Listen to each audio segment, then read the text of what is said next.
right, so here we go. Going live.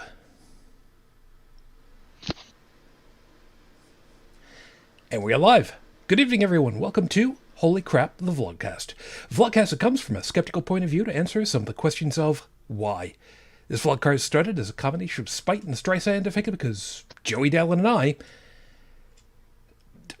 usually we all get to talk together because we got stuff that's pissing us off, but they're not here tonight, so you get to hear me rant and rave with a couple of other folks instead. I'm your main host. I'm known as Shujin Dribble. You can find me pretty much everywhere under that name, Shujin.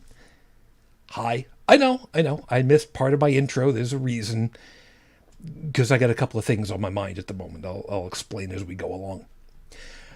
Introducing you to the shortened version for tonight. Apparently, we've got as many people as we have Celsius thermal units right now, or something along those lines. Midwest of the U.S., Brigid, good evening. Good evening. And out along the coast where it's great to have crab cakes. I think. I don't remember where the hell they are. UnrenownedTech, hi. Top of the morning to you. Something along those lines. Yeah, funny enough you should say that, because I was looking at a couple of things as far as to what am I going to try out to drink tonight, and I realized, oh right, I don't have I don't have the Guinness anymore because I used that up. So I've decided that tonight I'm going with the Brown Bomber Hard Cold Brew. Just get that out of the way right now. It's coffee. Maybe. But no. I mean, well, it does say that. This. Oh, yours is, yeah. Mine actually does say made with 100% Arabica coffee. I've noticed that a lot of different brews where they mix stuff into them tends to be the Arabica coffee bean that they use. I don't know why. There's so many other coffees that you could use to complement different flavors. I'm just going to go ahead and go out on a limb on this one and say I would much rather have whatever this generic coffee bean is than civet shit. You're welcome. So, Civet shit is really expensive, too. I found a much smaller and properly sized glass tonight. So, ooh. See, I'm talking about things like, wow. This looks like Yoo-hoo. Oh, God, it does. Great, now I had a flashback to Dodgeball when he was brushing his teeth. The water was turned off, so he had to use the U-tube to rinse his mouth out, and he ended up swallowing the whole thing. Okay, then. You got to see the movie if you haven't seen it. It's a good laugh. Remember, if you can dodge a wrench, you can dodge a ball. I hate to say this, it smells a lot like Yoo-hoo already. Watch it taste like you. Well, apparently not. We'll find out in a second. Here we go. Remember, tasting it doesn't involve sticking it up your nose. That's true. And the cough that I've got is still from... It's dry air. The heater dries it out. I haven't put a big pot of water on the stove to put humidity in the rooms. Whatever. So, oh yeah, and properly so. L'chaim. Oh, thank you. And I sincerely hope that I pronounced that correctly. And I'm not screwing around. If I remember correctly, I think I did. You did. It's L'chaim. Yes, but the guttural is... not everybody does that. Some people do, some people don't. Nobody's going to take offense to it unless they're a dick. I'll explain Seriously. In a moment why part of that is important to me. So, let's see. Okay. That does not taste like Yoo-hoo, but it definitely tastes like it's hot, not hot chocolate, but it tastes like it's chocolate milk, but done as if it were done with dark chocolate instead of milk chocolate mix. Is that a caffeinated brew, or is that just coffee? It is malt beverage with natural flavors and Arabica coffee. What's the alcohol content? Because I don't think it is. 4.2 by volume. Oh, God. That has less alcohol than a shitty beer. Yeah. And let's face it, I've had some so far. So Yes, you have. there is that. Well, do you like it? That's the question. Yes. Is it good?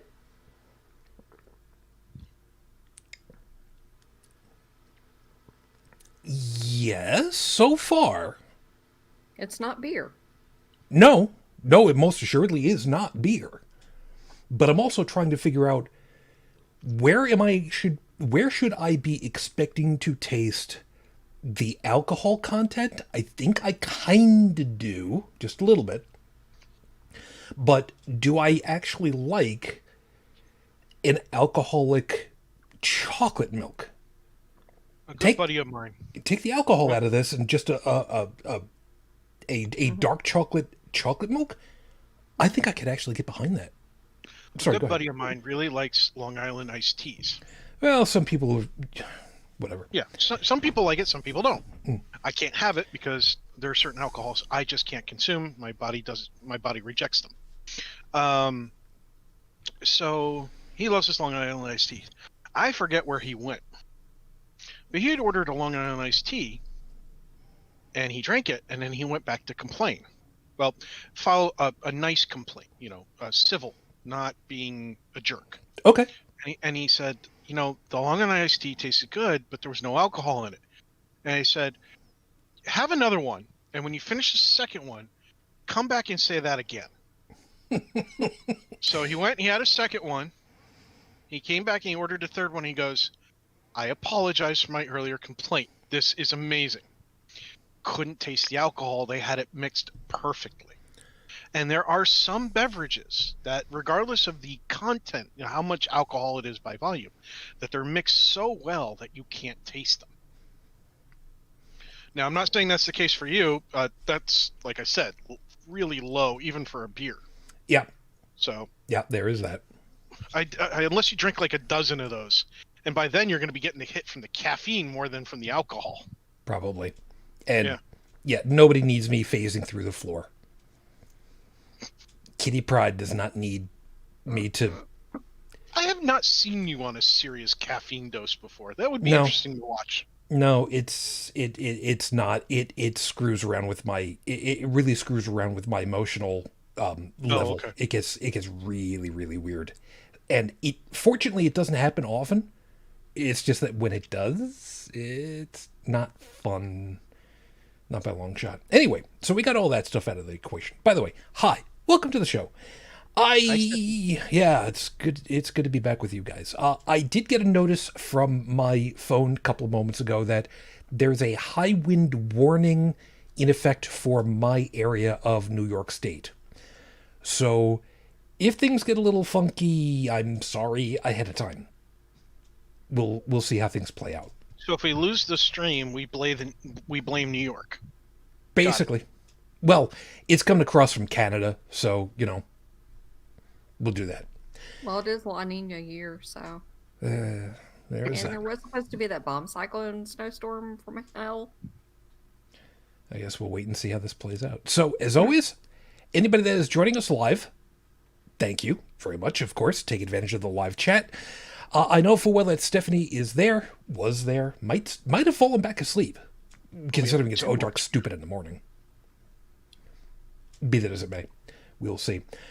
And those of you that are watching the show might recognize that I am sans kappa right now, and there's reasons. One, normally I would be wearing the blue hat, but because it's the holiday season, I have the Santa Pimp hat. The problem is I don't know where I put it down. I haven't gone anywhere, so I know where it's supposed to be. It's just that I've got not a large house, but I've got a house, so it's question mark where the hell did I put it down? I don't know. Figure it out from there. I know where I didn't put it. I didn't put it next to an own a hole because I don't own one. So screw y'all. However, Why not? That's like not owning a Plumbus.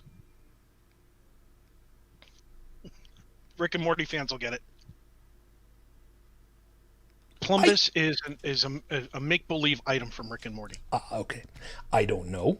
because I've watched a couple of episodes because I was able to locate them so that I could try to figure out what the hell was going on, and realized, yeah, this is basically somebody doing stream of consciousness animation, and you know what? Yeah, no, not my thing.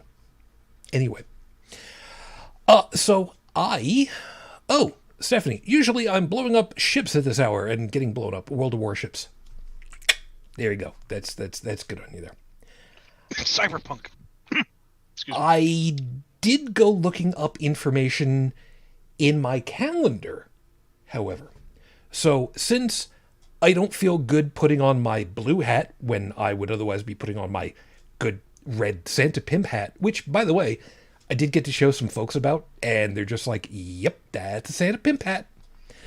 I decided that for tonight's show, I was going to wear something that I have not, and it is technically, I got it from my maternal grandmother, who was from Italy.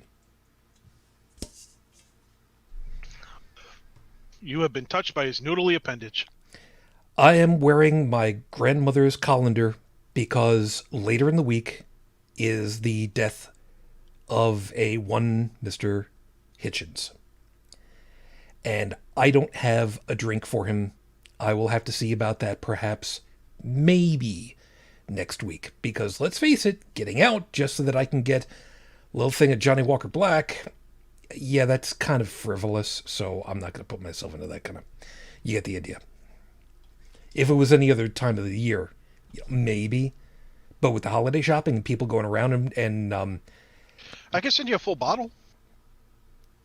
no.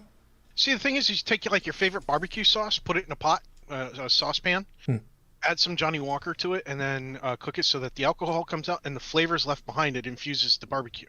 So if you're a fan of like bourbon barbecue or whiskey barbecue things like that, it's perfect for that because it's the only way I can have whiskeys. Keep that in mind. I'm looking at the video trying to figure out how straight I can get this thing, and I have to remind myself that what I see on the screen is actually backwards for what's actually going on for me. It's kind of the way that it works. Anyway, and Stephanie is saying, Cyberpunk is too bloody for me. In World Warships, only ships get hurt, though some players sulk. Yeah, it's also a little too, what's the word I'm looking for? Nudity glitchy, but we digress. So, happy holidays to those of you with the Festival of Lights. Happy Hanukkah. This is a little bit of a side trip before I actually get things properly started. When I was in college, the chorus that we had, and reminding you this was a state public school, we were tasked with singing a couple of songs that were religious in nature, and I don't remember what the name of this piece was, but it was just for the men to sing. And our instructor explained to us about this particular piece. And he said, and of course, I'm paraphrasing. It is a piece written in, some would call it 20th century style. It has influences of that. It is influenced by Hebrew. It is sung in Hebrew. And the introduction that goes along to it is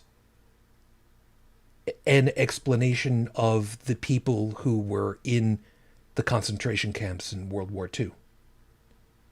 The types of people that they were and how they tried to survive their culture and their societal interconnections and their families.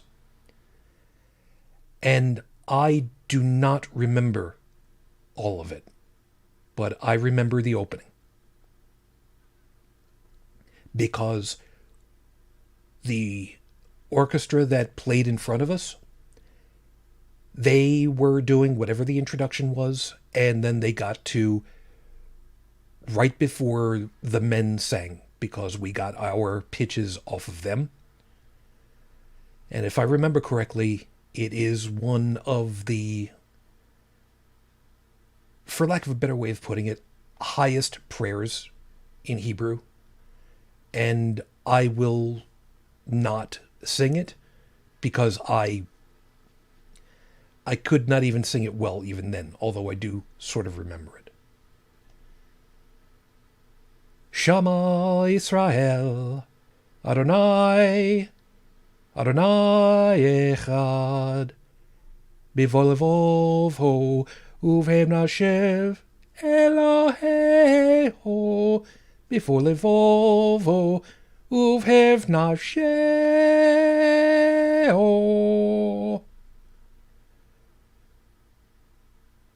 I have no idea why, up until this point, I can still remember the pitches, if not necessarily the phonemes that are supposed to go along with it. But for those of you that are celebrating the Festival of Lights now, we may not share the belief in the religion, but we do share the feeling of family and community with you. To you.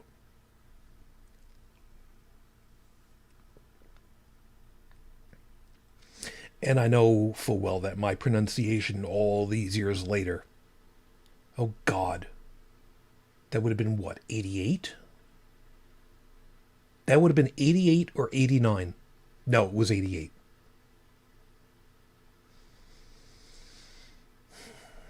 I have no idea what it was called. I don't remember what it was supposed to actually sound like. All I remember is that that story touched me.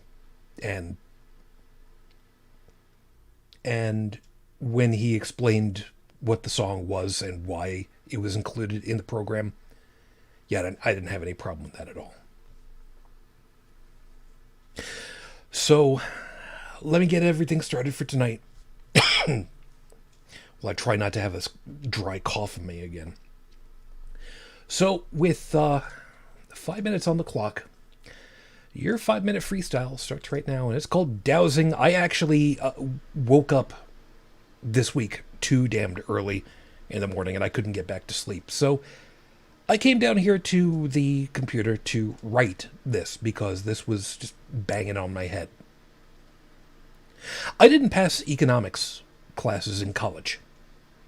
Truth be told, I was going to try to take both macro and micro economics at the same time. For anybody that's thinking about doing that for themselves, it's a bad idea. But there's a simple concept, that of the supply versus demand graph, that I still remember. It's like a pair of dowsing rods where companies try to figure out what the optimum price for them to sell a product or service to maximize their profits is. When I was at my first job, locally owned pharmacy, I've talked about it many a time before, I learned an expression, and I expect most of you have heard it as well. You get what you pay for. The funny part of that, I learned that from my boss, and he was right. The sad part about it was he was shortly to become wrong. See, after 1980 or so, worker compensation stopped rising in relation to worker output, so people ended up with less spare money, less discretionary capital than they had before. But then inflationary effects creeped up, closed the gap between making a comfortable living and making a living. And then it closed to making a budgeted living. And then to making a budget. And to a budgeted living with external income. You know why the line, you get what you're paid for, was true? It's because if money was no object, people would rather acquire the best product to fill a need. Why buy a $15 pair of sneakers that you'll destroy in one summer when you could buy a set at double the price but are going to last you 5 years? Why buy a point-and-shoot 110 camera with a flash cube on top instead of a quality-built 35mm SLR? Why buy an inefficient, oversized, overweight, unreliable, and overpriced car when a far more efficient, smaller, lighter, more reliable, and reasonably priced car is available. Right now, economically, that's where we've been shoved. Into a place where we don't have the ability to support each other's companies because we can't make enough in our own to have the discretionary capital to make those choices anymore. Am I advocating businesses should be allowed to go back to the same lack of regulation that had existed back in 1980 so that wages can be reset? Of course not. Businesses continued to make profits year after year, even after new regulations had been put in place. Regulations for workers' safety, public safety, environmental protection, ecological protections, consumers' protections. I didn't learn much from the short time I was in economics classes in college. But I did learn one thing. When you use dowsing rods as your sole metric in economics, you'll end up the same way all other dowsers are. Eventually out of business. Business. Economics. It's not a simple how much can you charge for how much can you sell. It's not a simple X and Y. It never has been, to use the meme.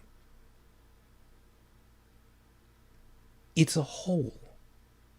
It's the whole of society. It's not just the money model.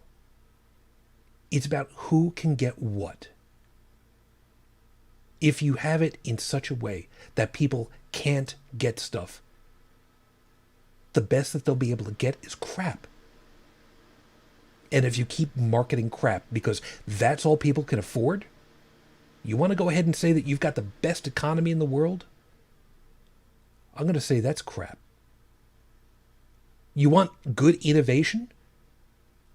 Then actually step up. You want to make things better? Start with those that are the biggest influence. The people. Right now they need the help the most, and you're refusing to do it. Am I picking on businesses? Sure. Am I picking on government agencies? Well, let's save that for another time, huh?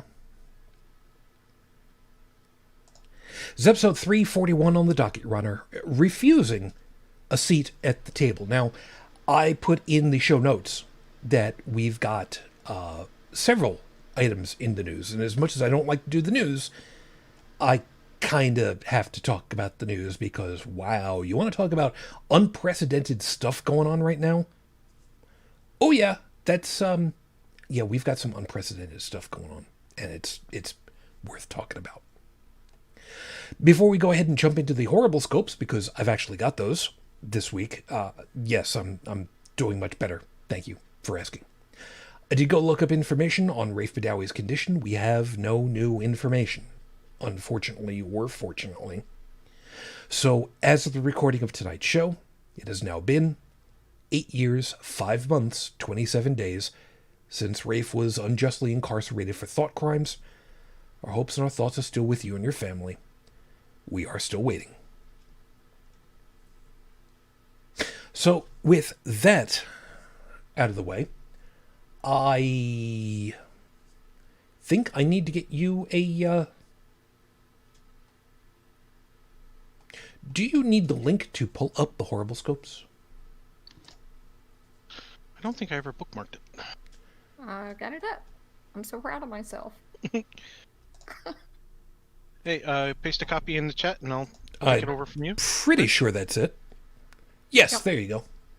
Woo! Tiny URL to the rescue. Yes. For those of you that don't know, Tiny URL, it's exactly as much as we need to spend because, oh my God, that is a great service. Thank you. And I like that better than Bitly. Mm-hmm. Does Bitly still exist? You know what? I don't care. Yeah, they still exist. Oh, Yes. good. A lot of things still exist. Yeah, like Bing. Like, did you know that open pit barbecue sauce now is 3 flavors? That stuff's been around since like my grandmother's time. And it's good. I actually saw somebody post something. I'm used to seeing people say, well, I Googled for whatever. And then somebody put that they binged for something. And at first, when I read it, I thought it said binged. I was like, okay. Yeah. Why you would use Bing, I have no idea. Why don't you just go ahead and use Ask Jeeves while you're at it there? There you go. Northern Lights. Use Veronica, okay? You want to really show your Greek cred, use Veronica. Not Dogpile? Well, don't forget, Ask Jeeves is still around. It's just now ask.com. Oh. So it's still there. I wonder if Metacrawler still exists. I don't know. I don't know. does. But if I use It Bing, still I would exists. never admit it in public. I'm just They saying. made it look like Google.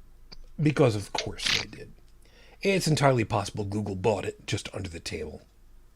I wonder about Alta Vista. Alta Vista's still around. Holy crap. I remember that one. I used to Nope. use Alta Vista. Actually, clicking on it, it redirects to Yahoo. Of course it does. Northern Lights, yeah, we'll do. You know what? Another night. Another night. Okay, Yahoo bought it out in 2003, that's why. Of course. I used to use Alta Vista for a lot of technical searches back in the day because it was Yeah, good I for it. Yeah, I used to use it too. Yeah, it's worthwhile. So, excuse me. So, let's go ahead and give you guys your horrible scopes for this week. Please remember, if you know what your astrological sign is, great. If you don't, just roll a d12, ask your device to do it for you, and just pick it up from there. Doesn't really much matter. I'll get you rolling over here. So, Aries.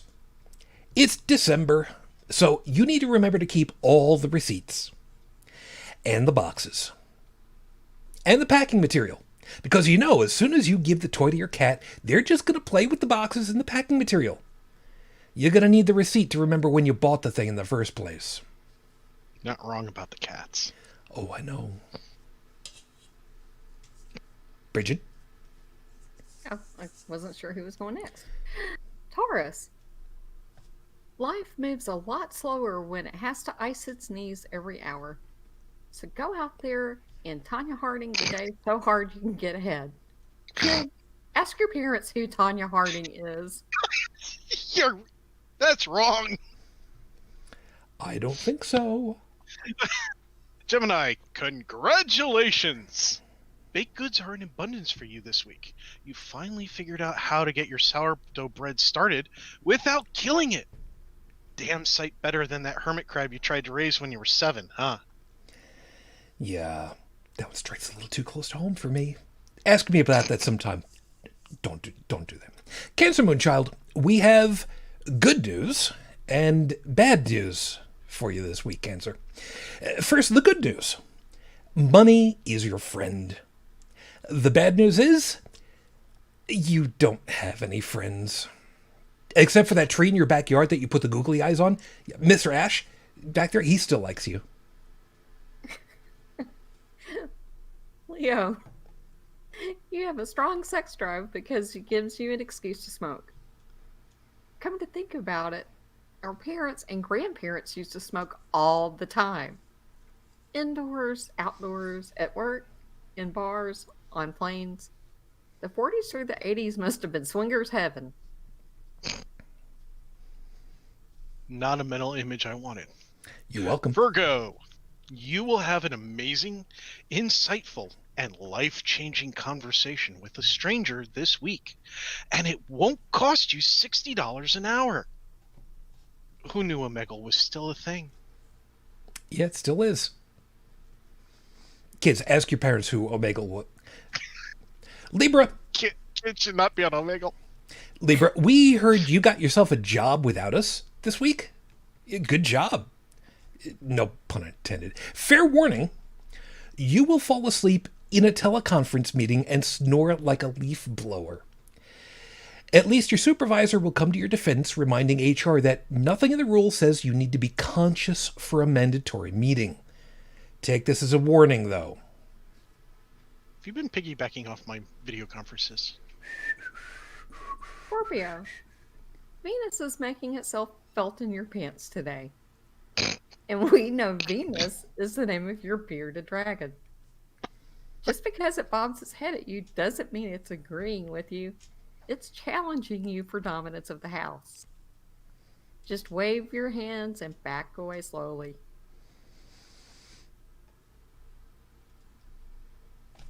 I'm about to read. I'm sorry. Sagittarius. We hate to be the ones to tell you this, but where are you? Oh, no, I'm sorry. Sagittarius? I'm sorry. Yeah. I'm reading. I'm on track. You're not. Yeah, you're right. You're right. All right. All right. Dalan, you got to fix that one in post. Me. Sagittarius. We hate to be the ones to tell you this, but your pet humps your pillow when you're at work. The fact that your pet is a 45-year-old pet rock, that's what confuses us. Yeah, maybe I should have put 45 million year old. I don't know. Whatever. It is what it is. Capricorn. Keep calm this week. Remember, you can only solve one problem at a time. You can either find X or solve a problem like Maria, but you can't do both at the same time. Unless Maria is someone's ex, of course.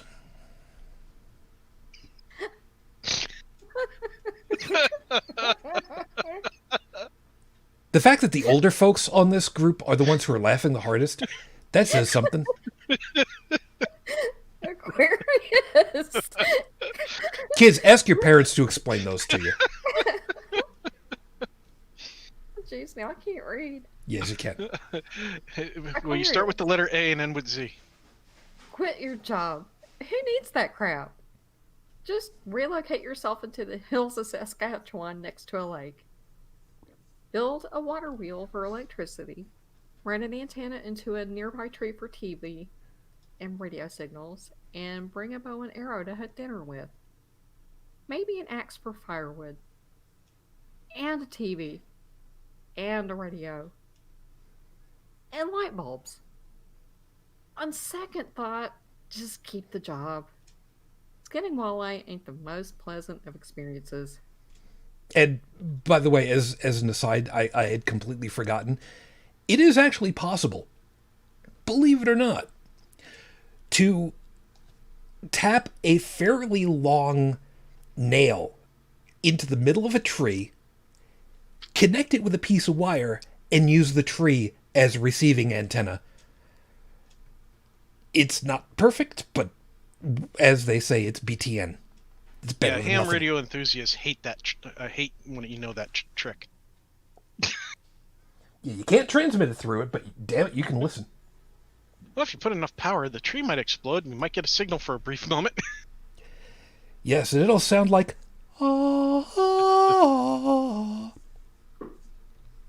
Pisces. You know what you need this week to make yourself feel better? A new skirt.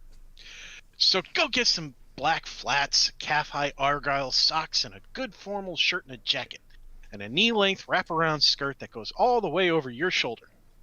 Sorry, we meant a kilt. Buy a kilt for your next formal event. Who's going to question it, right? Fun fact, I own a kilt. Old style. I actually have to pleat it myself and everything before I put it on. So long as you don't have a Catholic school jacket to put on top of it, I don't care. And those are your horoscopes for this week. Stay out of my fanfic. Those of you that are enjoying them, good. Those of you that don't, you can bribe me next time, and maybe I'll be nicer to you. Don't count on it, though. But we'd really love your money, so give me your money. People actually give you money? Well, they give me a piece of their mind, and you can sell that shit on the black market if you try really hard. I'm gonna say Well, black and white market, but that's from 1975, and you need to get somebody with really big googly eyes and a hump. So, whatever. It'll work from there. Okay. So, what we're talking about tonight. Brigid and I got to kind of starting on this a little bit. There is news. I don't like to talk about the news, but there's news. There are 100 and how the hell many was it again? 126 Republicans in the House here in the United States. There were 18 states attorneys general. And yes, I said that I pronounced that correctly. States, yes. States, S apostrophe, attorneys, S, general. For those of you that know who Victor Borga is, you appreciate that right there. Good stuff. These people have decided that they are going to continue to basically put out slap lawsuits to try to overturn the election results.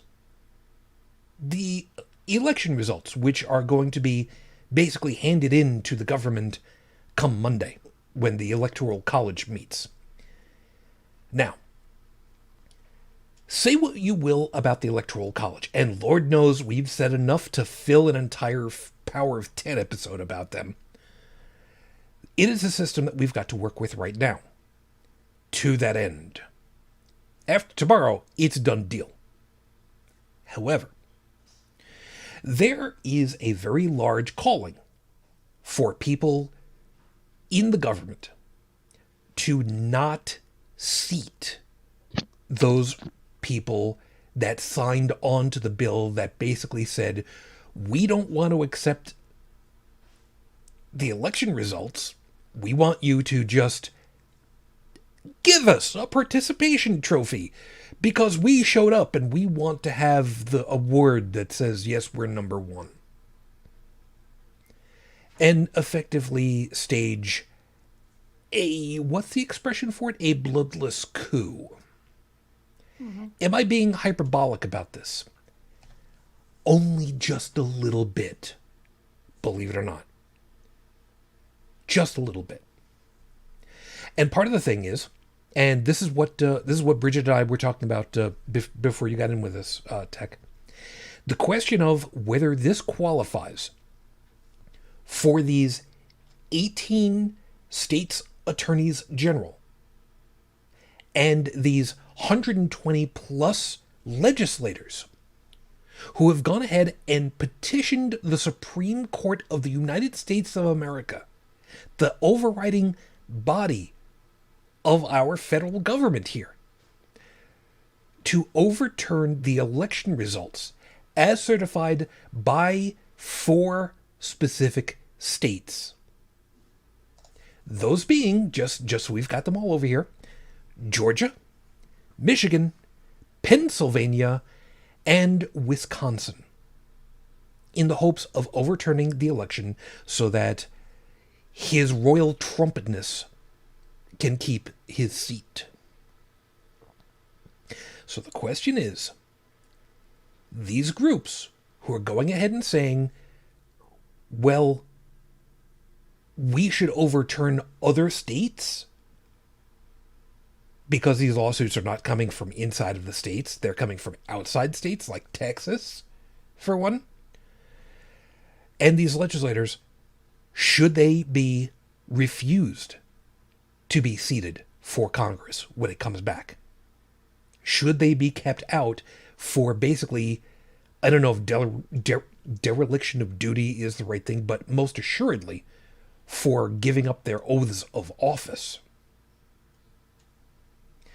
And they're actually referencing Section 3 of the 14th Amendment about this. Yep. Yes, they are. By any stretch, do you happen to have that there to Yep, I read put off? a link in the DM section for the show notes. And what it says specifically, now this is from the website constitution.congress.gov. And so you can actually browse the entire Constitution and all the annotations and amendments and everything from that website. Section 3 of the 14th Amendment specifically says, and I quote, "No person shall be a senator or representative in Congress or elector of president and vice president or hold any office, civil or military, under the United States or under any state who have previously taken an oath as a member of Congress or as an officer of the United States or as a member of any state legislature. Sorry, I always screw up saying that. It's okay. Or as an executive or judicial officer of any state to support the Constitution of the United States shall have engaged in insurrection or rebellion against the same, or given aid or comfort to the enemies thereof. But Congress may, by a vote of 2/3 of each house, remove such disability. So in other words, if somebody is found to have committed that kind of insurrection or rebellion or whatever, if 2/3 of the House say, we're going to choose to ignore that, then it can be ignored. But without that vote, it can't be ignored. Now, here's where it gets to be a little bit interesting, and this is a piece that we didn't discuss ahead of time. And Brigid, I want to get your piece on this, knowing full well that we are not proficient in law. Just so everybody understands. So we are lay people talking about this. It's saying that you can remove someone with a 2/3 vote, but there's nothing there that says that someone has to be let in the first place. You could theoretically, somebody might... Did I hear you correctly? You said they can remove somebody by a 2/3 vote? They don't. No. They need the 2/3 vote to have that person remain, according to this. Right. Congress may, through using a vote of 2/3 of the House, remove such disability. In other words... Oh! Right. Oh, okay. In other words, if, let's say I was one of these people, and they called me to be removed from my seat because I broke this rule, and 2/3 of the House didn't want me to leave, 2/3 of the House vote for me to stay, this Section 3 no longer applies to me. Okay. Right. Yeah, I misunderstood that at the time. All right, Yeah. so... I apologize for stopping you, but it was like, No, wait a minute. you're right. And good for you to stop me. Thank you. That's exactly how this should work. So that kind of short circuits where I was going. Because I was thinking it was the opposite way. That if someone was found guilty of that they would be kicked out, but you would need a 2/3 in order to do that. I had it backwards. That's what happens sometimes. All right. So, and one of the people leading the charge behind this, by the way, is Bill Pascrell, Jr., assuming I said his name correctly, in a Twitter post, as well as actually reaching out. He's called on the House leaders to refuse to seat any members trying to overturn the election. And he cited this section of this amendment. Yep. So... Let me slightly modify what I was going to ask you then, Brigid. If the point of it is that they have to be... double check that. Did it say that they had to be convicted of? No. It just said shall have engaged. If they've engaged in insurrection or rebellion against basically their own peer group. Okay. Or anybody within the government or military. Okay. Or even they may themselves not have done it, but they've given support to those who have. Okay. So being that the quote-unquote due process of law piece does not come into play here, and it can simply be demonstrated as, well, by... I don't know, actual investigative journalism, for instance? An investigation that actually shows that it is? Something tells me that there's going to be a lot of very unhappy people when they go ahead and pull this one out and say, yeah, you don't need to go through the courts for this. We have the paperwork that says this is what you did, and this is exactly this, and... you got to try to be nice with 2/3 of us if you want to keep the job. That sound about right so far to you? It does, and especially since they're outlining the other part that, the houses can choose their methods of, how they want to keep people. Go back and look at this again, but it was. I lost it. Hello. Trying to read this on the fly, too. Yeah, this is what happens with a live show, folks. Yeah. Where's his tweet? But where he was referencing, what was it? Article 1, Section 5 of the Constitution gives each chamber the ultimate authority to decide its membership. I mean, they can do what they want. I can see where the House Speaker could just say, okay, I'm just not going to seat you because you're assholes, and here you go. But in this particular case, you use the 1-2 shot of that, and okay, we're not going to seat you. Why? You going to play partisan politics with us? No, we're going to use this other piece over here that says, yeah, if you're being seditious, yeah, no, you're out. Oh, okay. Well, I mean, they're supposed to take an oath to uphold and defend the Constitution. And that's why. And if they're trying to subvert it, then that's not. You can't try to subvert the Constitution while you're trying to take an oath to uphold it. So yep. It's a problem. Yep. And that's why, and I'm going to kind of put this to both of you on this one. That's why for me, when I kind of heard about how this was playing out, and I didn't know about this law, this way it's supposed to work, because I will admit, I have not read through the entirety of the Constitution to that depth. I will admit it. And I don't feel bad about that, because there is a lot of it that is very... Anyway. I feel... so hard to interpret anyway when you read it. It is. It's like trying to read legalese. It's just, ugh. To a certain degree, yeah. So here's the thing. For me... I feel some measure of sympathy. Some, minuscule that it might be, some, for those for whom this choice to sign on to this petition was perhaps peer pressure, and they have never been in office before, any office before. And it was a really bad choice because they buckled under peer pressure from the Republican Party versus anyone that has ever held any governmental or military position before.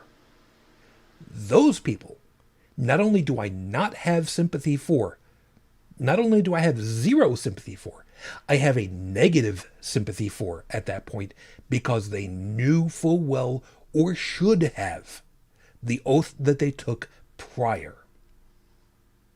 And as far as I'm concerned, those folks should be booted, not just on their ass, but on their ear.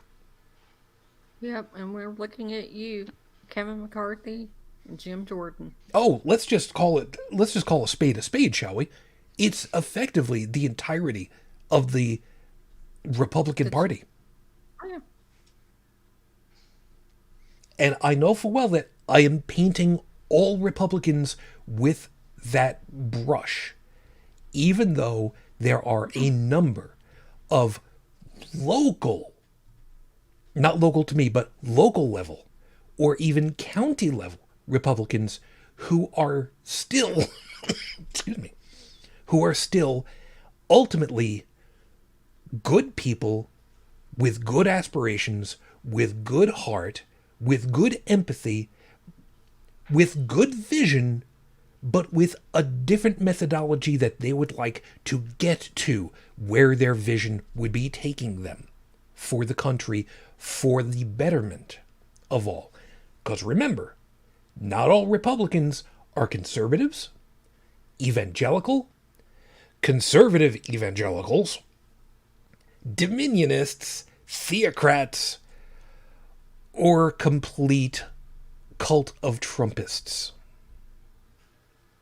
Some of them are just people who have a different methodology that they want to use economics at. And those, and the ones who have actually said, no, this is wrong, thank you. You are people that I can actually get behind and respect. Not always agree with, but respect. What's interesting is that if you look at it from a different vantage point and a different what if, assume for a moment that there was a Democratic president doing what Trump is doing. Oh, God, yeah. And the Democrats were doing the same thing that the Republicans are doing. But instead of making the Republicans just like the Democrats, keep the Republicans the way they are now, they would be demanding, the heads of everybody.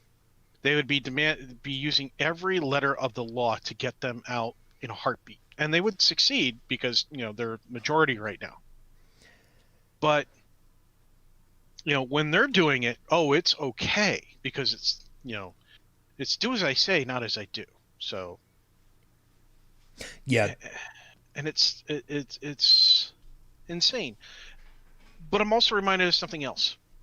When you say that, this person who took office, they don't know it, they're just going along with the group think and all that. Yeah, but ignorance of the law does not absolve you from the consequences of breaking the law. Yeah, and I just wrote that so that I didn't lose it because I wanted to drop that in there for you. Yeah, the letter of law against it. Yeah. Yeah, and let's face it, when the Republicans have been in power most recently, especially currently, why has it been that way? For the most part, and I don't seem to have a problem with saying it, it's because they've cheated their way. They've gamed the system in order for them to be able to do that. How? You can't go ahead and cheat at the polls. That gets caught eventually. You can't do enough of it to really make a difference because if memory serves, there was a 0.00 something number of incorrect ballots that were cast. You can't make a real difference. But if you change where the lines are on the playing field, then, gerrymandering, or not gerrymandering. No, that's right. Oh, yeah, okay. Gerrymandering. Yeah, okay.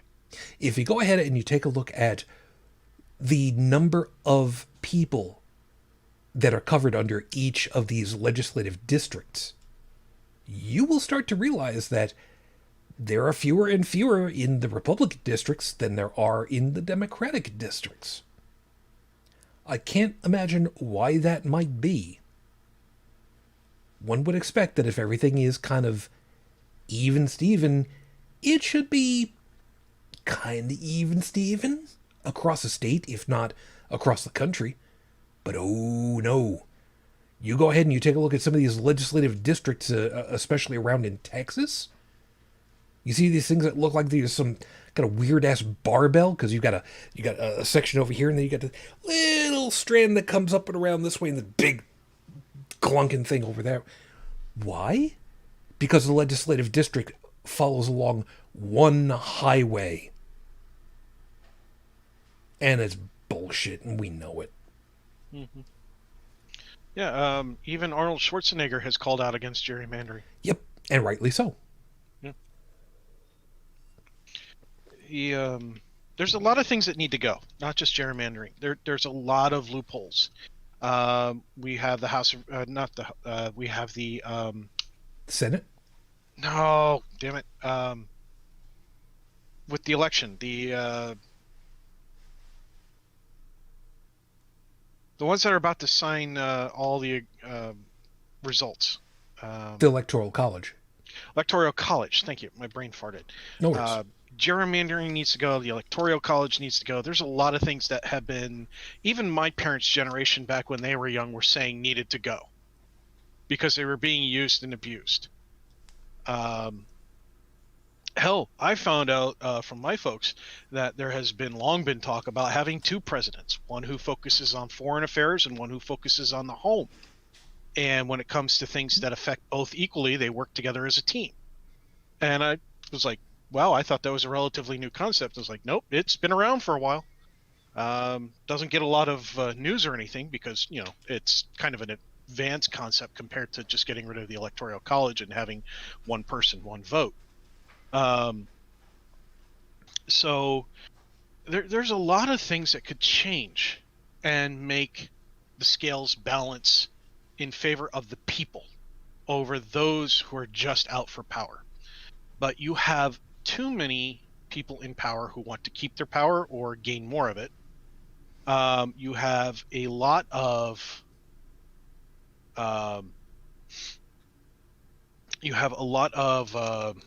lobbyists who are paid off by different groups, different organizations, different companies that spend a lot of money to get the politicians to vote in their favor instead of your favor. Yeah, let's just call it what it is, legal bribery. Yeah, it really is. It is legal bribery. Lobbyists need... and that's the other thing. In addition to bribery through the lobbyist system, how about getting rid of the ability to donate money through companies? Oh, my company is a person. It should be able to donate god-awful amounts of money. No, let's get rid of that. But yeah, because companies are people. Yeah, exactly. Yeah, thank you so much for that ruling. It's just, it sucks. You know what? I'm just going to go ahead and I'm going to say it. And it's got nothing to do with the alcohol because there's very little. By the way, yeah, I am actually liking this stuff. This is really interesting. So I'm just going to go ahead and I'm going to say it. Hobby Lobby, you guys are cordially invited to go suck a dick. There you go. Just put that out there. Well, mainly because you guys, you want to go ahead and you want to lobby for not being able to pay for, I don't know, birth control. You know what? You go ahead. You guys go ahead and suck a dick. You don't have to worry about birth control at that point. So there you go. Problem solved. You're welcome. Whatever. Sorry. I'd say it for Chick-fil-A too, but you know what? Nah, I don't want to be bothered. I'll get them separately eventually on my own. But that's a whole other thing. So,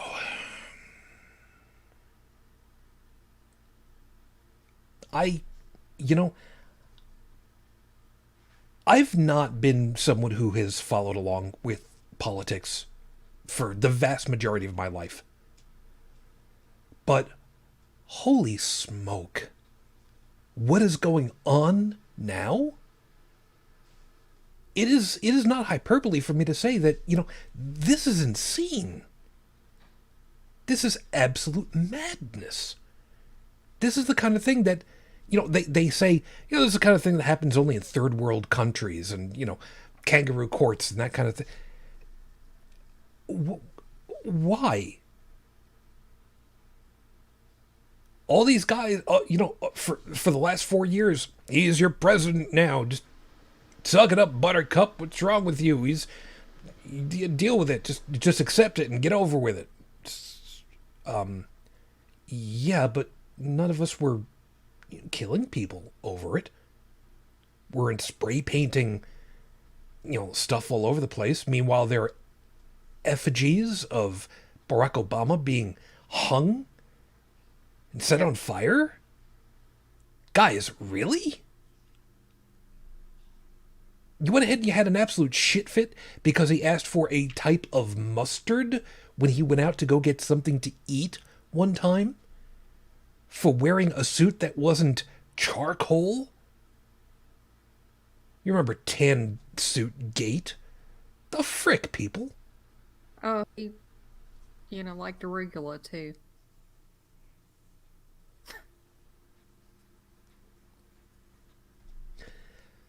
I don't get it. I honest and truly don't get it. And I don't expect, the rest of us do either. But Stephanie had it right. And forgive me for taking a while to get to this. I needed to find a way of getting it in here, and it's true. It's long gone time that they suffered the consequences of their actions. No kidding. Isn't that the biggest problem of it all?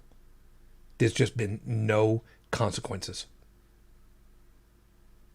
And there have been too many groups who have gone ahead and said it. Well, the Republicans are going to go ahead and get away with whatever the hell it is that they're going to get away with because the Democrats can't be arsed to just even slap them on the wrist. What are they going to do? Tear up another piece of paper?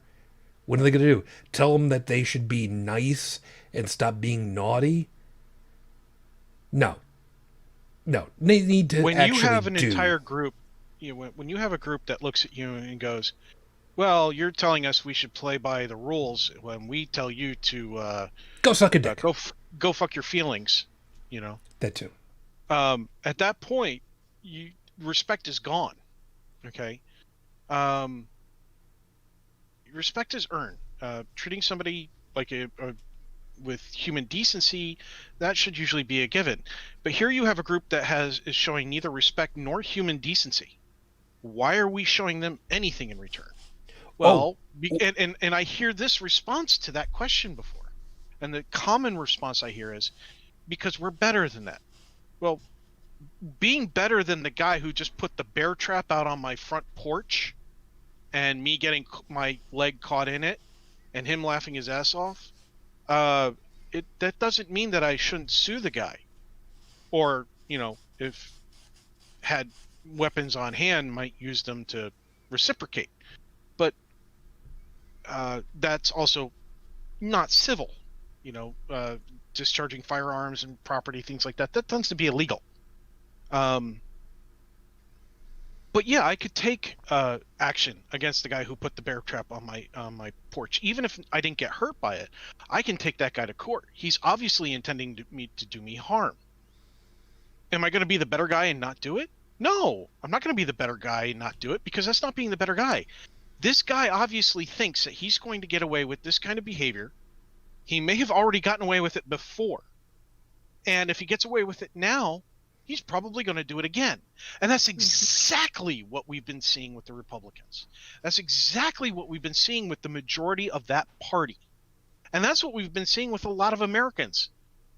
Oh, I'm not going to wear my mask correctly because I'm not going to get in trouble for it. Oh, I'm not going to do social distance because I'm not going to get in trouble for it. Well, sure, they did this, that, and the other thing. And then when they get in trouble, what do? Here's my guns. Here's my tiki torch. I'm going to come burn down your house and kill your family and call to arms on Twitter and stomp somebody's private property and threaten their children. Or like that one guy out of Florida, didn't like the fact that a former, I forget what the woman's former position with the state was, but she was pulling standard COVID data that wasn't housed by the state systems because she had already lost her access to the state system. So she was just using the generalized data that was being released to the general public, but she was putting it in a very beautiful setup that made it easy to understand on a website that she was running. And because of that, they had a warrant and ended up pointing guns to police that were serving the warrant, ended up pointing guns at her kids. Yep. That's not playing nice. That's not being a decent human being. That's not being humanist in nature. That's not even being a good Christian, you assholes.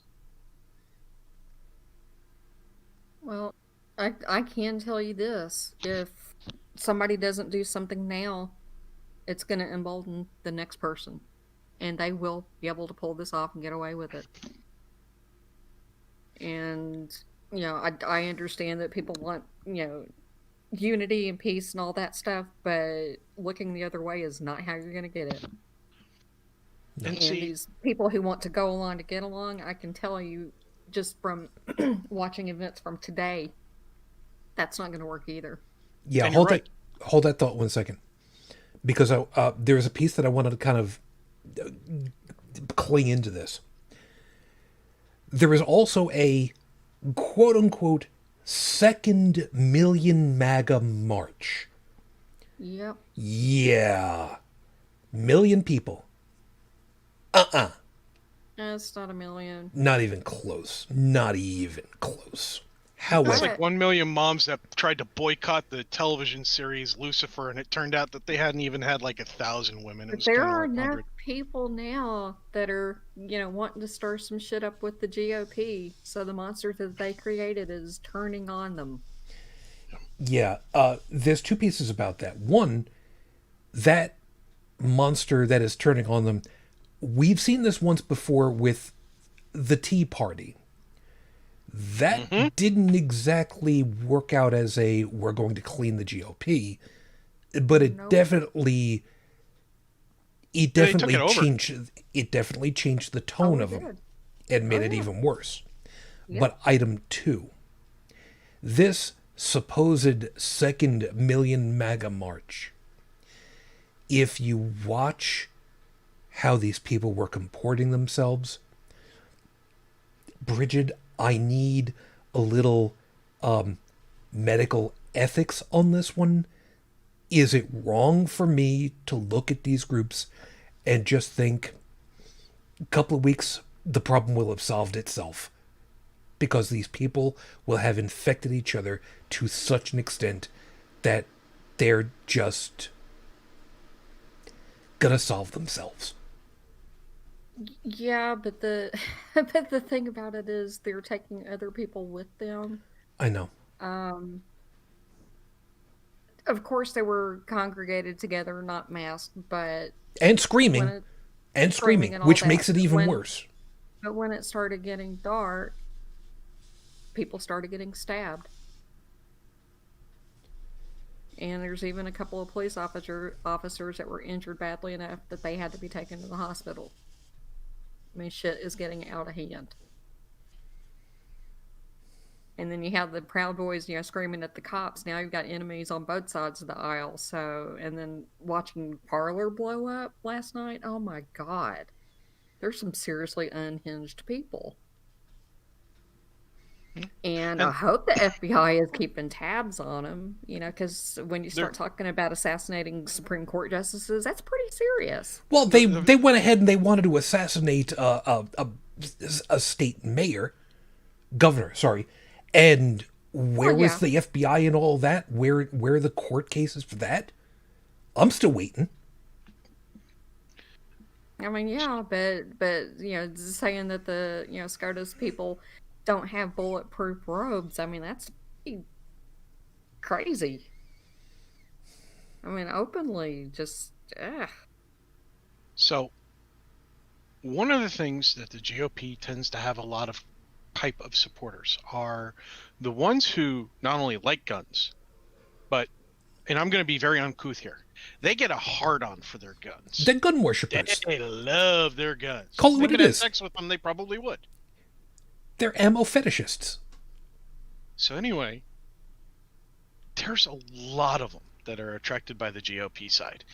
And the GOP makes sure to attract them by making sure to constantly point out that the Democrats want to take away their guns. The Democrats want to take away your gun rights. They want to take away your guns. They want to take away your rights. And it's like, I have to register my car. I have to register a lot of things that are not weapons. And I still have to register them. I still have to pay fees and licensing and things like that. And why would I have a problem registering my gun? And the standard concept is, well, if you register your gun, then and the government comes to knocking on your door, they're going to know exactly what type of guns you have and how many of them. Is like, and my counter argument to that has continued to be, listen, asshole, if the government comes to your door and they think that you have guns, they're going to bring more guns than you could possibly fit in your basement, and the amount of people who are protected in body armor to come take them from you. to use them. And you and your wife or whoever and your couple kids are not going to stop them if that ever were to happen. The thing is, it's not going to happen like that. Okay?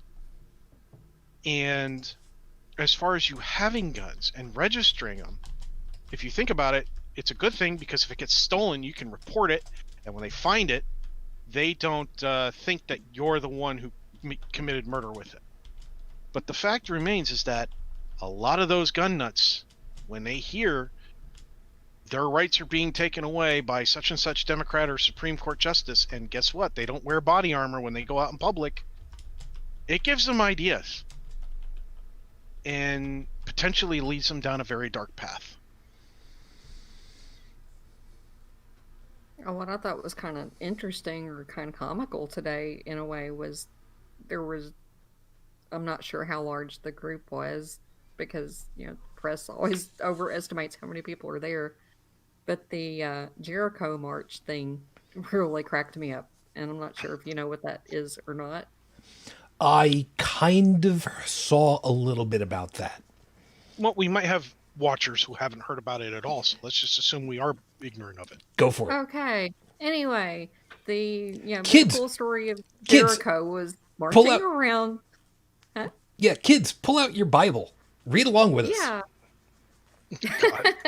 But anyway, they were trying to, I guess, reenact the story of the walls of Jericho falling, and so there was a bunch of people that were marching around, the Supreme Court building 7 times to try to make it fall down. Yeah, I'm pretty sure that they didn't have chauffeurs to go along with that, so... Well, probably not, and I'm pretty sure that the Supreme Court building is still standing, so we're safe. Pretty sure. See, there's a reason why it's called fiction. Yeah, but that's gauche. You're not supposed to say that, even if it is true. No, but the march thing was just really funny. It's like, where is your God now? I do want to blame the science fiction channel for this crap, because when they talk about ancient aliens, did ancient aliens give the people in the Bible magical horns that were some kind of technology that played sonic vibrations to cause the walls to fall down, or and they go on and on about this crap, and I was like, this is supposed to be the science channel, not the ancient history that never frickin' happened channel. Yep, mythology channel. If I want to watch mythology, I'll go ahead and I'll turn on Disney and find stuff like that. By the way, for the record, in 1 hour, I finished my drink. And I liked it. I actually did. You did like it? Yes. So for anyone that wants to check it out for themselves, if you can find it, it is Brown Bomber, hard cold brew. The can is 11 ounces. 325 mils for those of you that use real measurement systems, and that was actually pretty good. That was surprisingly good. It doesn't feel alcoholic, really. Yeah, I'll give a second recommendation for anybody that wants to basically make their own. Get a bottle of Stoke, S-T-O-K, which is a cold brew coffee, and get the extra bold, which is unsweetened. Mix in whatever blend of milk and chocolate syrup that you like to get it to where you like it to be a mocha, and make about 2 cups of this stuff. And then put in 2 full shots. Well, I don't mean 2 full shot glasses. Either fill up the shot glass all the way or fill it halfway twice of your favorite vodka. And it's amazing.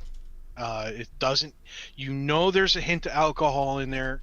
It gives you the nice coffee. It gives you a little bit of the alcohol, and it just overall tastes very pleasant, especially if you're doing it at home. Yep. And just so I can say it over there, Doc, hi. Yes, it is a colander, because Wax in! Christopher Hitchin. Wax on? Wax off. Wax.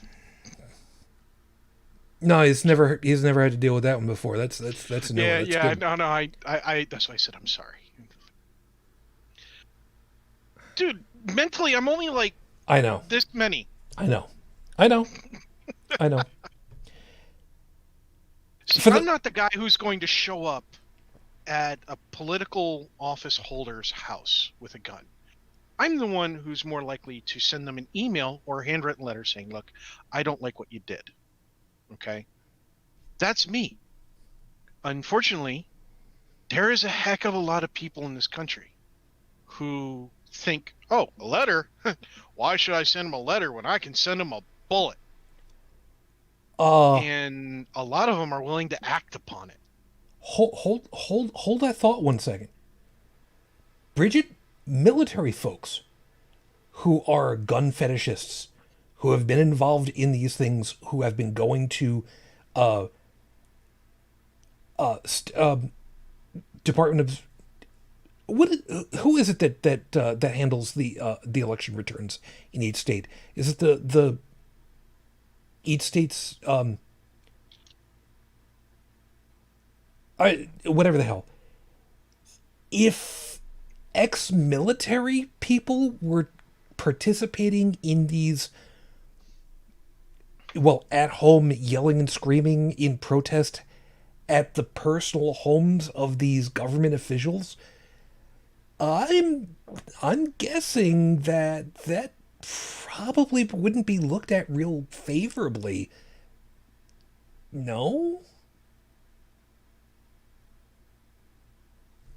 I Don't- mean, no, it wouldn't be.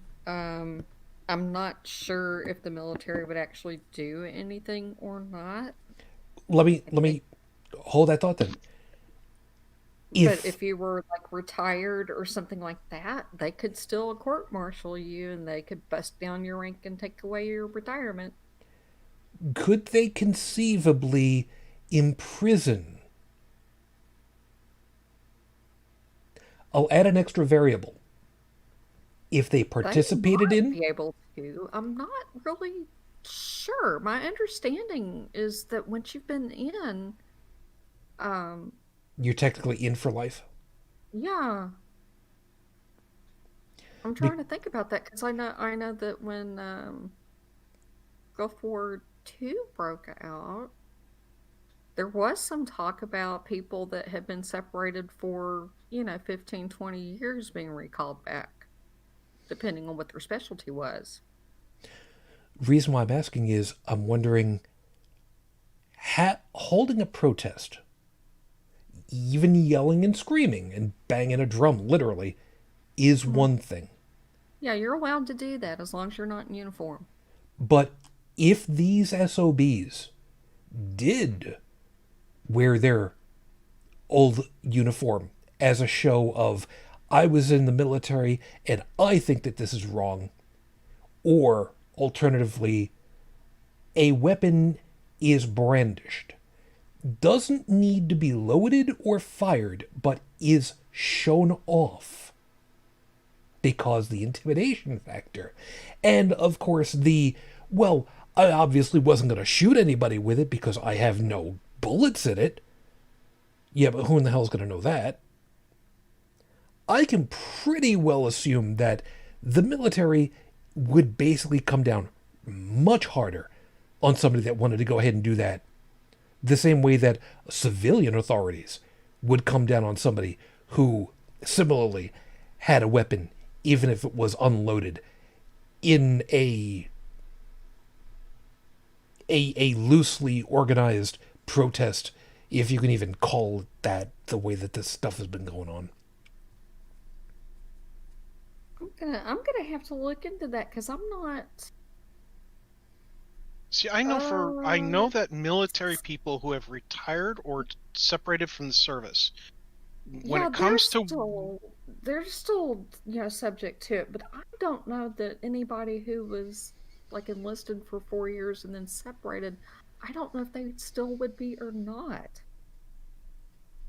I'm gonna I'm That gonna have to do some more research on that. that would be interesting. there's a lot of employment rules depending on their pay grades and such. as well as informing the government, about whether or not they're working for hired to work for a foreign entity or not. When they can actually go into holding a government position, they have to wait a certain amount of years, which, it's kind of like some of the clauses that people have just working for a regular company, and so there's a lot of restrictions, limitations, and expectations. But at the end of the day, if somebody who is former military, whether they're retired, separated, or whatever, was to go to, say, my house, stand out on the public road, not my private property, but the public road, and at 9 o'clock at night start banging pots and pans, I can report them to the police for creating a lot of noise because we have an after hours ordinance in my area.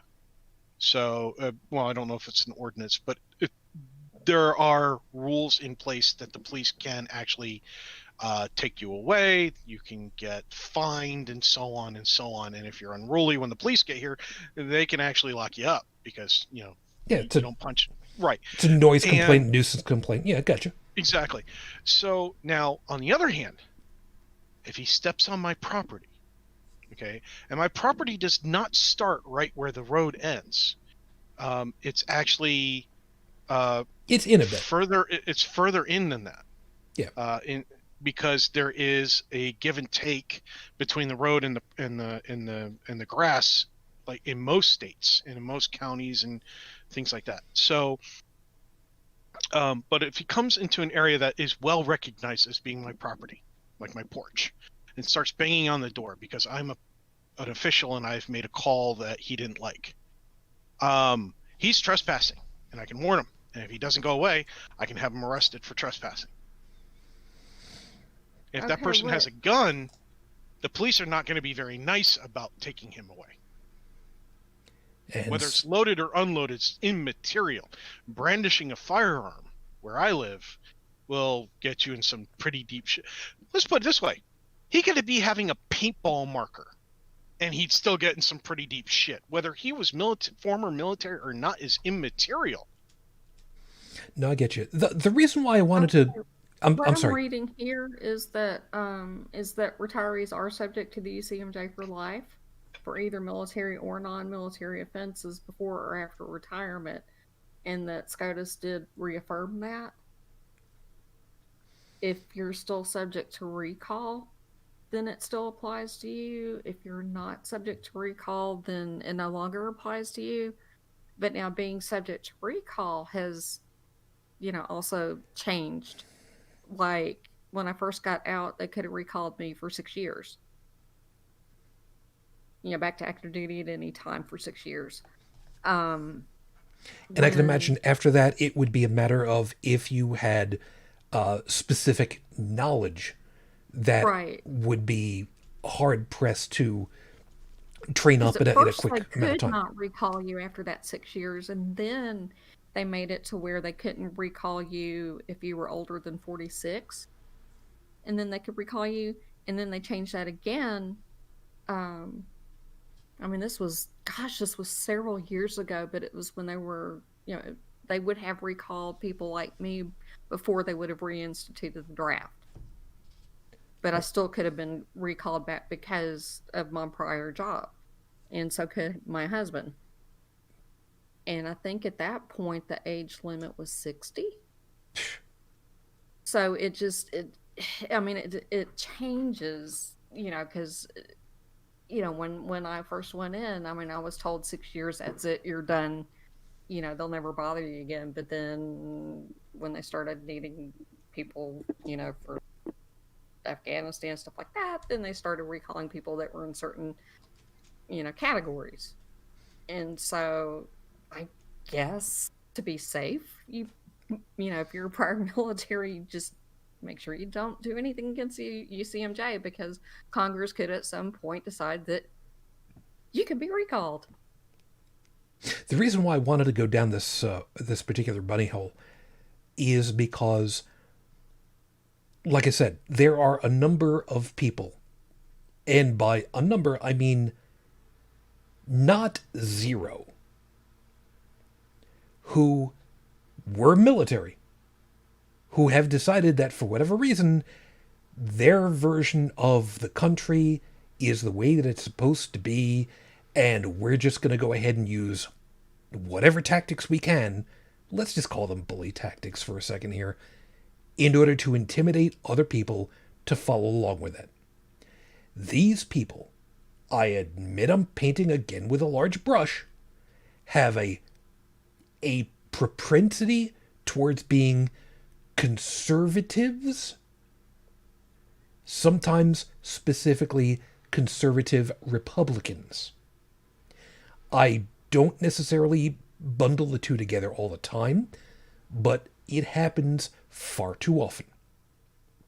The people that you hear of who are quote-unquote gun nuts, yeah, you take a look at their voting history, and I'm pretty sure that there is a direct correlation between gun nut and Republican leaning, or more specifically, conservative leaning. That being the case, the idea that these people are trying to use whatever techniques they can, whether they're legal or beyond legal, in order to try to get their way. Not only is it unfair, not only does it not follow the rule of law or of decorum, and we've used that word too damn many times to ignore, it really is borderline seditious. The only factor that's not in there that qualifies what these states' attorneys general, that's 4 times I said it right so far, keeping track, good, and these representatives that have come in there, 126 of them, signing on to it all, the only thing keeping it from being technically sedition is force. And again, how you define force could very easily make this the difference between I got this guy in a hammerlock versus I pushed all the right buttons to make these people do what I want them to do. Is it force of personality? Or does it have to be actually pushing the button? And you know what? Right now, if you're not actually pulling the trigger, literally, pushing the button to make it happen, literally, there is that one line I absolutely detest. Plausible deniability. It's the whole diplomatic immunity moment. And it's bullshit. And that's what these guys are going to get themselves away with if the Democrats don't do what they're supposed to do. If the sergeant at arms doesn't do what they're supposed to do. And if the courts don't do what they're supposed to do.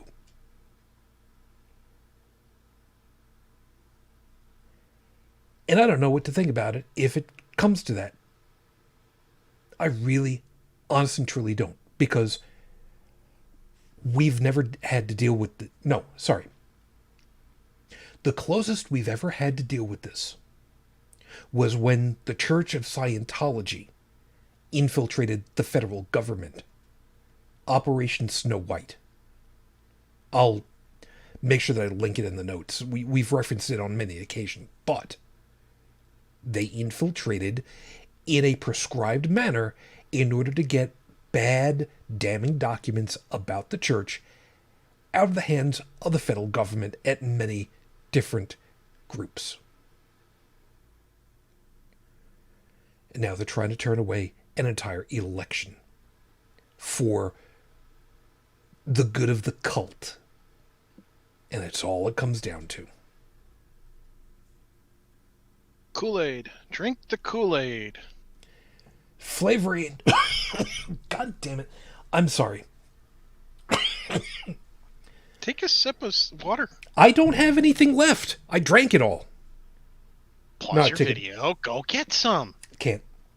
I mean, the show exists without you. No, Well, I think this guy from Arizona, I think that would qualify as sedition. right. So. The GOP Twitter? Yeah. Yes. Yeah, I've got that one linked in the notes. By the way, Buffalo Defiant Dad, you're my man. Uh-huh. You're my Yeah, man. I love him. I love him. He's good people. I follow him. Okay, Operation Snow White? Yeah. Church of Scientology during the 70s. Yep, that's it. I'll make sure that's in the show notes because that's important. The thing is that Scary shit. When you call to arms, you can do it in a lot of different ways. It does not have to be an explicitly said, get your guns and go kill this person or this group of people or take them hostage or any of that thing. You don't have to specifically tell people what to do. All you have to do is give them ideas and they have follow through on it. And we've seen this documented in court before. You know, there is The Mafia. No, hold on. Sorry. There is I forget, there is a legal term for it, but it's what happens when a court hears a case. There's a set precedent for this. Throughout history of people saying one thing to get other people to do something else. And Incitement. you're right about the mafia. They're not the only ones. It was used against them a lot. There were precedents set for that. There were precedents set for political leaders inciting violence and so on and so on.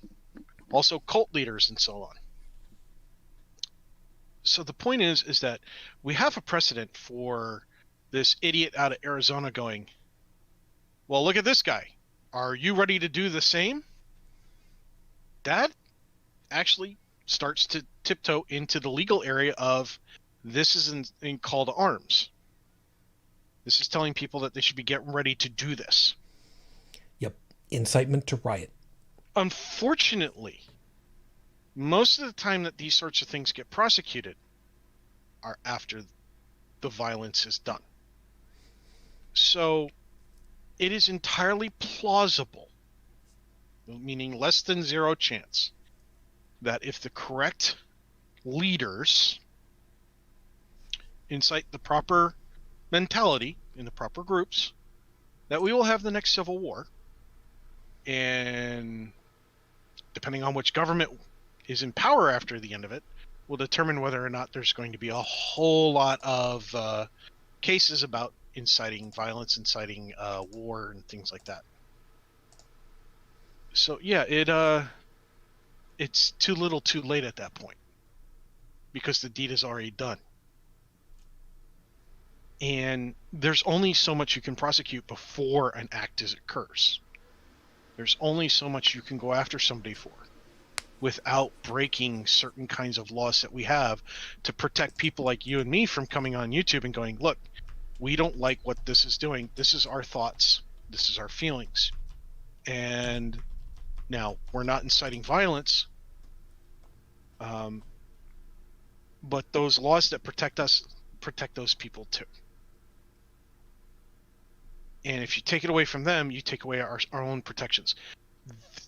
Freedom of speech is a double-edged sword, and it can hurt as much as it can harm as much as help. And when you allow all speech, to a degree, of course, nobody's allowed to go into a movie theater and yell bomb because that's illegal. So, but when you allow all speech, there's a point where people who have no scruples will take advantage of it. And that's what we're seeing. We're seeing a lot of that. And it's not just by politicians. It's also by companies, organizations. We see it in our commercials. We see it with all sorts of stuff on different levels all over the place. And we Americans, and I'm saying this as a generalization, are really full of ourselves. We are on different levels. Of course, different people are think differently. You're going to have some who obviously are not full of themselves to the point of where I can't make a mistake, and if you take my guns, in that crap. There are some very level-headed people in this country. Otherwise, we wouldn't have Joe Biden as the president-elect. But there's also a lot of not level-headed people. And the laws that protect the level-headed also protect the ones who aren't level. And you take away from one, you take away from the other. There's no way around that. Not in truth. So, what do? There's a lot you can do. You can, like Joe Biden and some of the other politicians have said, you have to have a civil conversation. Civil conversation requires two parties being civil. Every time I look at the news, I hear about some freaking idiot going into a store, taking their mask off, and having a breakdown. You can't have a conversation with that person. Then you have the other people who say, oh, no matter what vaccine comes out, I'm not taking it because I don't trust vaccines. You can't have a conversation with that person. There's a lot of people you can't have a conversation with because they don't want to have a conversation. They are so full of themselves. They're so full of whatever Kool-Aid that they have drunk or whatever that their ears are shut. And no amount of begging, pleading, trying to be reasonable, trying to be nice will work. What do? Well, unless you want to break some laws, you just move on your day and start talking to the people who will listen and will have a civil conversation with you, who will sit down and hear your side, even if they disagree with you. They'll listen. And, we can do the same for others. I can sit down with somebody who I work with who's still a Trump supporter and say, hey, how come you're still a Trump supporter? And I can listen to them and show them that I, as a not Trump supporter, can be reasonable and listen to what they have to say, even if I disagree with them. But we're two rational adults. And the problem is there's a lot of irrationality going around, and it's being fanned by saying things like, the vaccines are going to give you sores on the bottom of your feet. It's being fanned by saying, hey, this Chinese virus is going to just blow over. And the Democrats are making a crap out of it because they want to lock you in your house. And they want to take away your guns. And fear is being used as a tool to get these people riled up, incite violence, incite harm, incite insurrection. And it's a hard line to walk when you're trying to be the good guy, to not just reach out and slap them. I think Flynn is definitely guilty of sedition. Oh, he's a piece of work, isn't that piece of shit? I mean, when you're calling for martial law and overturning the results, I mean, yes. Wait a minute. What was his position?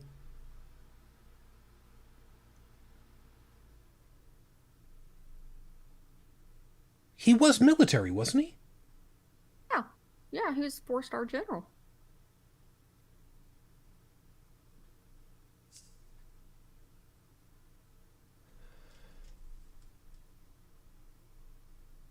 I mean, retired, but yes, 4-star general. Wait a minute. I think he was 4-star. Wait a minute. If I remember right, you had said before that executive pardons have no jurisdiction on the military's... No.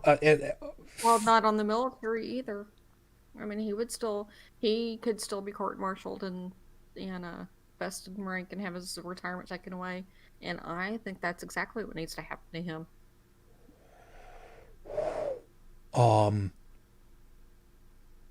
Somebody of his position, knowing full well what it means, I'm wondering if there could conceivably be jail for him.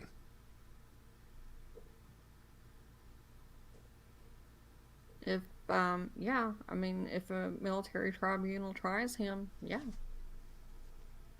Oh, And I think they should.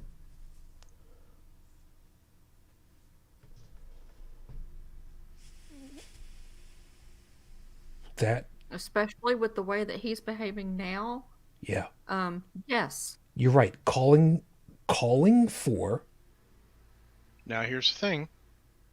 Now, this is coming from somebody who's not familiar with the ways that all the military laws and regulations work. And admittedly, neither am I. Going on. Being a civvy, Yeah. just standard run-of-the-mill little guy, works for a living, I do understand that the President of the United States is, commander-in-chief of all of them. Right. Army, Navy, Air Force, you name it. Yeah. So if he gets word that Flynn is suddenly going under potential court-martial, can he, as the big guy in charge, say, no, go ahead and cancel that? Because I'm in charge right now. If you want to do it, you'll have to do it when somebody else is in charge. And this is an order from your commanding officer. Well, Could he do that, technically? Assuming he's smart enough. well, I know as far as like active duty military, their obligation is to follow lawful orders, and to me, that would not be considered lawful. I agree. Again, knowing full well, don't know the law. But And you're right. come You are January you are 20th, Trump can't do shit.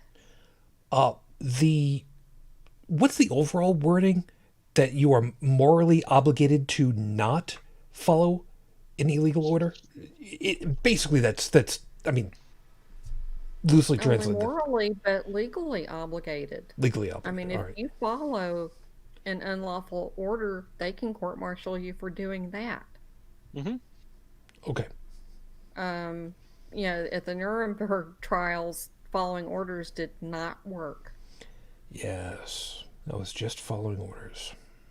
Mm-hmm. Well, like that was in A Few Good Men with Tom Cruise and a bunch of other big names. The guys who were just following orders, they ended up getting in trouble, and because they were illegal orders. Yeah, admittedly, it's fiction, Yes. but there is always something that's rooted in fact. Right. They were And, using yeah. that aspect of the movie to make that part realistic, which Yeah. was, it didn't matter that the guy was doing something that that he felt was to the benefit of the safety and security of this country. He was giving illegal orders, which made him wrong, and then they followed illegal orders, which got one of their own killed. Yep. And so they were wrong. And that was the whole. I just ruined the movie for anybody who hasn't watched it. I apologize. It's only been out for 25 years. Yeah, exactly. Well, some people haven't seen Spaceballs, so I mean, It's all right. Yeah.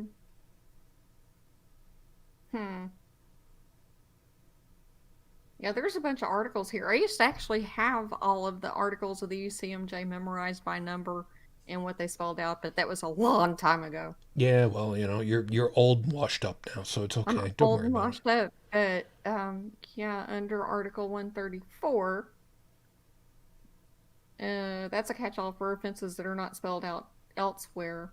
But anything that's not a capital offense, you can be charged under 134. And I'm not sure if that would qualify as a capital offense or not. It you know depends what on else whether wouldn't surprise me? it depends on whether it's considered treason or not. Ooh. You know what else wouldn't surprise me? is Which it that could if be. nobody wants to do it, Nobody wants to do what? go after Flynn. Think about it. And Right? Article 90 clarifies that your duty is to obey the lawful orders of his or her superior. So, That kind of puts you into a bind. Because wasn't it Nixon who basically said, if I do it, it's legal?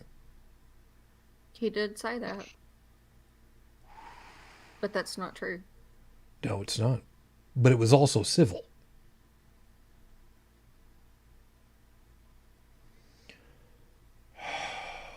God damn it. Here's the thing. We see a lot of people supporting Trump who have done things wrong. And we're seeing them get away with it because the current administration has been shielding them in many ways. And in some cases, direct pardons from the Lord head Cheeto himself. Yep. When you have a group of people who are breaking the rules and then using the rules to get themselves out of trouble, what do? Well, they used the rules to get out of trouble, and now they're no longer in trouble. Can't, no double jeopardy. Can't do that. Well, what do? Well, you have to find something new to throw at them. Well, why bother? They're just going to get out of that too. Like one of the things that Trump is scared of is, I suspect Trump is scared of, is New York. Why? Because you can't pardon yourself from what New York appears to be getting ready to slam him with once he's out of office.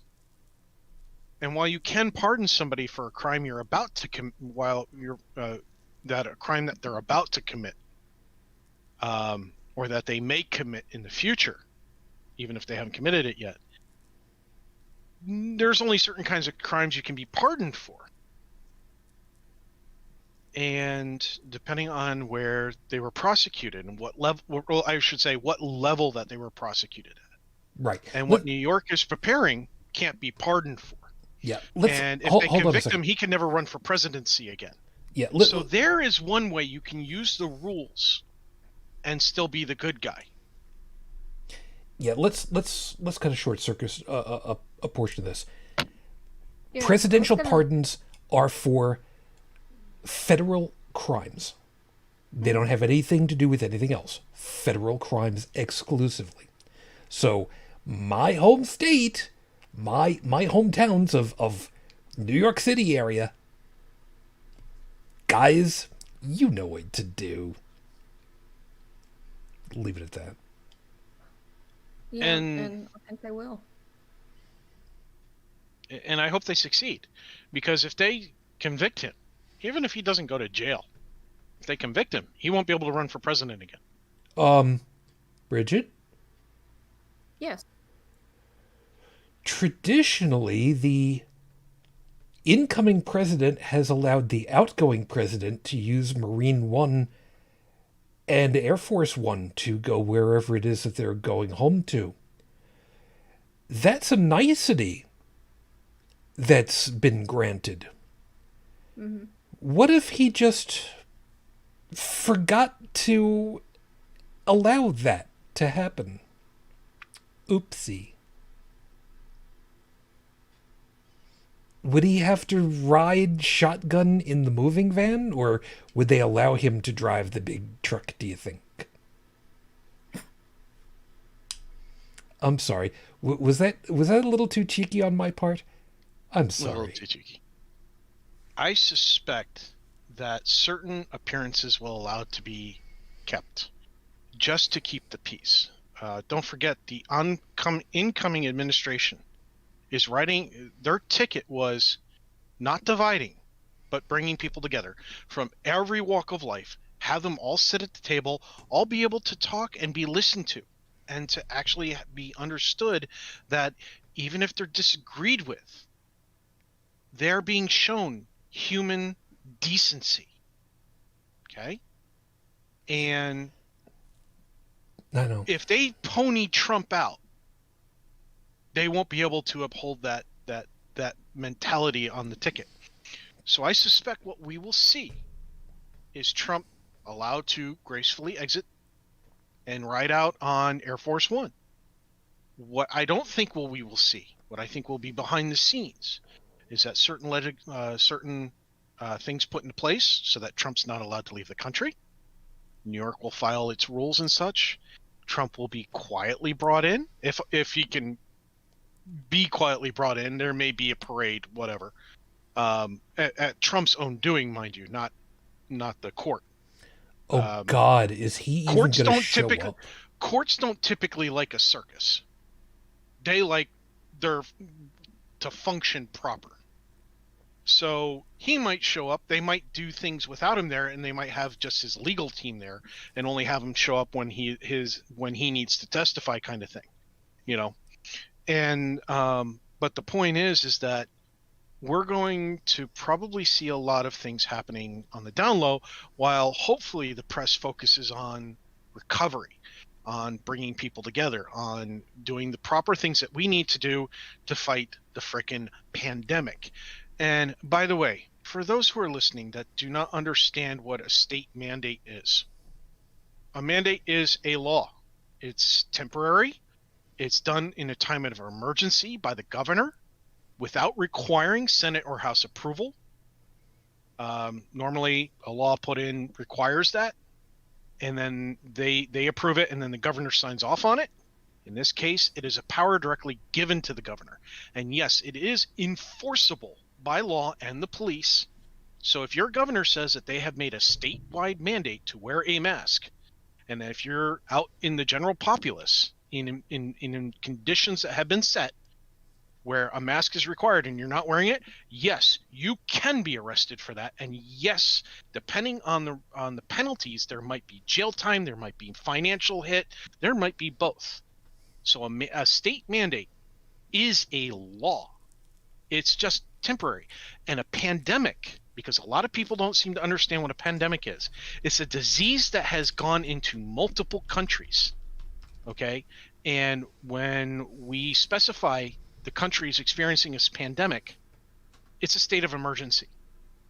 These are things that people are getting up in arms about. They don't want to hear it anymore. It's one of the reasons why they're supporting Trump and his cronies. And more importantly, it's also why so many of them are willing to make a call to arms. Because some of them, while semi-level-headed in this, they're getting tired. They're getting fatigued. And we've got to listen to them, the ones who are fatigued. And we've got to help them through this. Otherwise, they're going to become the ones who are ready to die and are fully aware that the justices of peace robes or the Supreme Court robes are not bulletproof. We need to help those people and keep them level-headed. Yeah, if only. We got a couple of moments before we got to go ahead. And yeah, I know it was kind of a tangent, but it all ties together. It all pulls together. Yeah, a lot of folks. Because we have one side. Yeah, and what this guy is doing, a call to arms, inciting violence.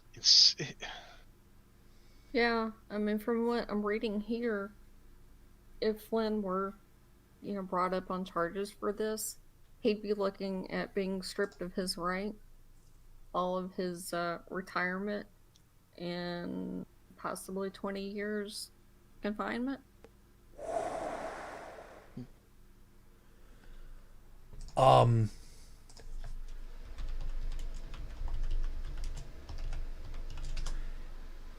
And I'm just looking it up right now.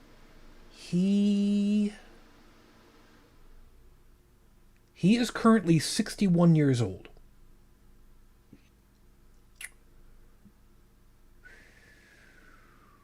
They might just strip him of his retirement and reduce the sentence by 10 years. Because if he had a really good officer or attorney, they would make the case for that kind of sentence might see him dead in jail. Granted, he's asking for the death of a lot of people too. So, I mean, at the same time, I wouldn't care. It was like, oh, you're inciting violence? You're inciting an insurrection against our own government? I don't care if you die in jail. Have fun. Bye. Yeah. I'm going to go ahead and I'm going to say it. If Michael Flynn was asking for effectively a treasonous act, an illegal order, and encouraging it, I've got no problem with him rotting and dying in a cell.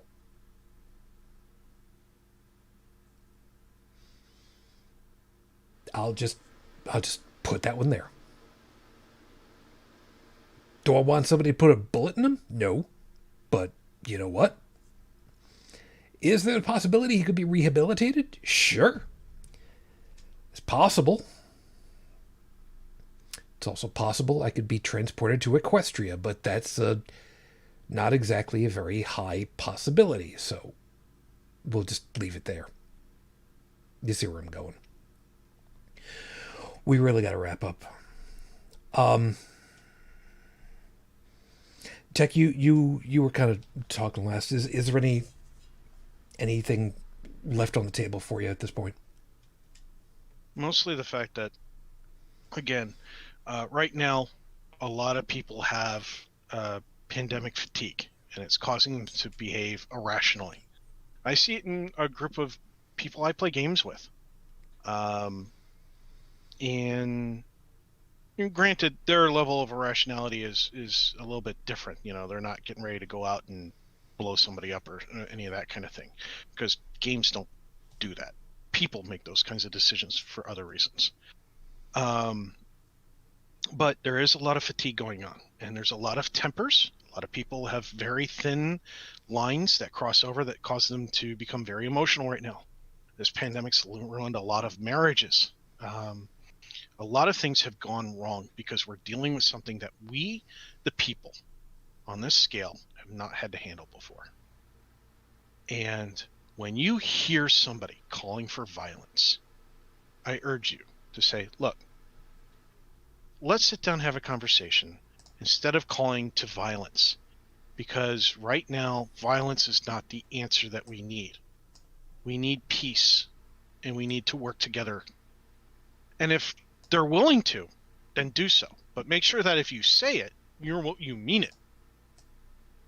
But if they're not willing to, you got somebody that you need to be a little leery of. Because I don't know how to put it in words. Be cautious. Pick your battles, but do so using reason. And for those of you out there, please be safe, stay healthy, be well, social distance, wear your mask, wash your hands, and be conscious of others. You know, you wipe your nose and then you go touch a can of peas at the grocery store and put it back. You may have just given the next person who touches that can COVID if they aren't following proper hand washing procedures. Or you might have gotten it from somebody else by picking up that can, and you didn't follow hand washing procedures. So be safe and try to stay calm as much as you can. Some of us actually care about you. Brigid? I don't really have anything. Not even about Mike Pence? Well, you could add Mike Flynn to that grouping at this point. Yeah, just I can't even. You know what? Hold on a second. Mike Pence was not in the military, correct? He wasn't. So you could appropriately go ahead and say for him. What? Go Pence? Go ahead. Say what for him? For Mike Pence? Come on, you can do it. Oh, well, I said fuck Mike Pence. Okay. But since Mike Flynn was in the military and you were, and we don't want to get you in trouble, and since I wasn't in the military, on your behalf, I will go ahead and say, fuck Mike Flynn. This way you don't get into any kind of trouble and he can't do shit to me. So, sounds good. I mean, we don't want to be screwing around with, You know, Yeah, I think I'm pretty safe from the feds here, but shout out to the NSA. Because yes. I know you're listening. Nice to know I you just guys had in a thought Echelon are going still through my doing head while thing. you were saying all that. What are the odds, do you think Mike Pence is going to be the one to say that Trump concedes the loss of the presidency? Because Trump would never do it. So, Mike Pence is going to have to be the one to suck on that lollipop. No, he won't. Oh, but I think any, visions that he had of running for POTUS in 2024 just kind of went. Yep. He's not polling very well. Can't imagine why. Because he sucks. Indiana didn't want him back again. We were glad to get rid of him. Just feel bad for the rest of the country that he was foisted on everybody else. I think Texas likes him. I don't think Texas likes anybody right now. They've only got like 4% or something, some ridiculous low number on some poll of people that they wanted to run in 2024. I don't remember the exact percentage, but it was not very much. Fair enough. He's done. Let me go ahead and just leave you all with this. These are the times that try men's patience. And I say that from the standpoint of we want things done. We want things done right. We want things done so that things work better later. I get that. Same as what Tech was saying earlier. We've all got a little bit of cabin fever, and that sure as hell ain't helping anything. We got people who want to basically subvert the rule of law. They refuse to acknowledge decorum. That's a problem. Because if you can't agree on the rules of the game, which game are you playing? You want to say that you're playing Calvin Ball, cool. At least we understand that even though Calvin Ball is chaotic, it has rules to its chaos. What we've got going on right now?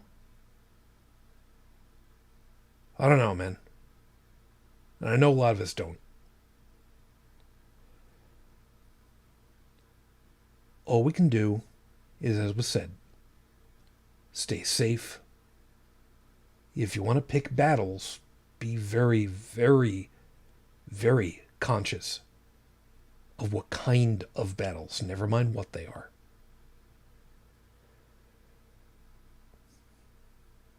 There are a lot of people that are going to get hurt when this is all over. I hate to say it, but I think it's absolutely inevitable. Do I think that there's going to be a civil war too? I can't believe that I'm going to say, I don't know. But I have no problem with admitting that possibility absolutely chills me to the bone. I don't want that. A lot of people don't want that. The piece that absolutely terrifies me is that there are a lot of people who do.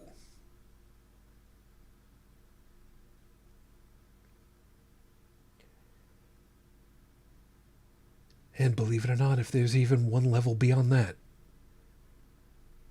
it's because of why they want that. Because they just don't know better. It's a failing on our part as a society.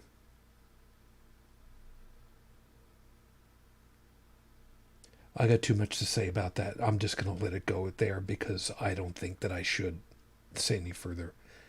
As always, thank you very much for being with us, everybody. hope that you found something worthwhile in all of our perspectives and you got something to think about for yourself for the future. I know Doc had to leave early, but I'll give him a little nod because let's face it, he's good people. Stephanie, thank you for being with us for a good part of tonight. You take good care of yourself, and we're kind of watching the news as to what's going on with whatever the hell Brexit is going to be at this point. I know. I'm worried for you guys too. So, just do your best to stay safe with everything. Tech, I know everything else that's been going on. You take care of yourself and just, Yeah. It's going to be a rough one. But, we're all going through rough. And while my rough may be not as bad as somebody else has, it doesn't diminish what I'm going through. Likewise, it doesn't diminish anybody else's. We're all in pain. We're all suffering. We're all in it together. Stop forgetting that, people. Seriously. We are in this together. And reach out if you need help. Even to a stranger. Because we're all humans. We're all people. And you'd be surprised who you get some help from. Like that guy who made the news for paying off all those bills and such. So you guys take care. Brigid, you too. You take care of yourself, please. Well, we'll try. It's been a long 2020. It's going to be a long winter. Yeah. Look at the bright side. Anybody trying to sneak over into Russia in the middle of winter is probably going to get turned back around. I'm sorry, I have no idea why I said that. I'm sure I'd probably have Joe snorting right about now, but that's all the thing. Anything you want to plug at this point for tonight? Really? Just not feeling it. It's fair enough. And as an aside, by the way, Stephanie had also said really quickly, the MAGA mob is very noisy, but not that strong. If they start a war, they will not get very far. Take care and look after yourselves. Yeah, the thing that worries me the most about that isn't how much they are around here in the States. Sorry, in the colonies. The fact that they show up on your doorstep over there back in the old country. Yeah, Germany is starting to have some issues with their QAnon adherents over there too. Brilliant. Which I guess you missed that on the news, but they're having to guard their facilities where they're going to start doing vaccinations because apparently they've gotten some threats and they've got some anti-maskers there that are acting out, and there was some, I forgot what city it was in, but some clinic or something or the other had some Molotov cocktails thrown at it, so brilliant. Yeah. So they're keeping an eye on their own QAnon anti-masker people. Great. Not a really good idea. I mean, petrol is really expensive out there. They really shouldn't be doing that. I know, but our crazy has snuck yet up another to export Canada. that we have, isn't it? Yeah, our crazy has made its way up into some places in Canada and apparently over to Germany as well, which is just brilliant. Anyway, maybe maybe we'll end up talking a little bit about that later. Hopefully next week I'll have something different to talk about, something that might be a little bit lighter for a change. Don't count on it, but we'll see how it plays out. So anyway, if you'd like to get the voice version of this, the podcast version, you can swing on over to holycrapthevlogcast.com. The audio-only podcast is available over there when Dalan gets around to it, because, that's what he does. And Dalan, thank you very much for that. On behalf of Joe and Joseph, thank you everybody for being with us. We'll see when they're able to rejoin us again. If you'd like to leave a voicemail message for us, the phone number for that is 859-HCTV-554, 859-428-8554. Please, please, please, we really can't stress this enough. Please, please be safe. Don't take extra risks for yourselves. Please do the best that you can.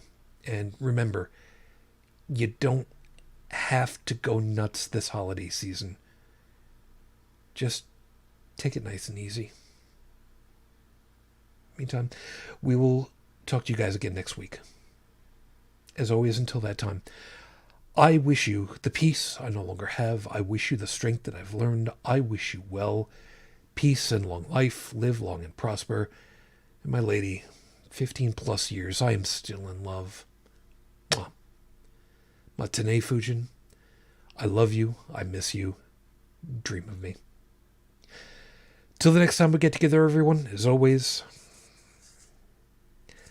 good night.